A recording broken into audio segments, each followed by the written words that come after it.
பேதுரு ஒரு ஆலயத்துக்கு போகிறாரு. 3ஆம் மணி நேரத்தில் ஆலயத்துக்கு போகும்போது சீஷரெல்லாம் கூட போகிறாங்க.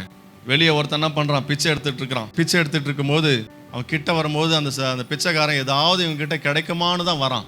கிட்ட வந்தவொடனே பேதுரு கிட்ட கேட்குறான், ஏதாவது இருந்தால் கொடுங்கன்னு கேட்குறான். அப்போ சொல்கிறான் பேதுரு, இன்னும் வெள்ளியும் என்கிட்ட கிடையாது, எனக்குள்ளே இருக்கிறத நான் உனக்கு தரேன். இயேசுவின் நாமத்தில் எழுந்துருன்னு சொன்னான். எழுந்து நடந்தான். அவனிடத்துல இருந்தது என்ன தெரியுமா? அவனுக்குள்ள இருந்த உயிர்த்தெழுதலின் வல்லமை மற்றவர்களுக்கு கொடுத்தான். அவன் அந்த உயிர்த்தெழுதலின் வல்லமை யாரெல்லாம் நம்புறாங்களோ அவர்கள் வாழ்க்கையில் அற்புதங்கள் நடக்கும். எனக்குள்ள உயிர்த்தெழுதலின் வல்லமை வாசம் பண்ணுகிறது. ஒன்னும் வெள்ளியும் என்கிட்ட கிடையாது, இந்த உலகம் எதிர்பார்க்கிற எதுவுமே என்கிட்ட கிடையாது. ஆனா ஒண்ணு என்கிட்ட இருக்கு, ஆண்டவராக இயேசுவின் வல்லமை. அந்த விசுவாசம் என்ன விசுவாசம்? என் மீட்பர் உயிரோடு இருக்கிறார் என்கிற விசுவாசம். நான் மரித்த ஆண்டவரை நான் ஆராதிக்கவில்லை, மரித்து 3ஆம் நாள் உயிரோடு எழும்பின அந்த ஆண்டவரை நான் ஆராதித்துக் கொண்டிருக்கிறேன் என்கிற அந்த ஒரு விசுவாசம் இருந்தால் உனக்கு போதும்.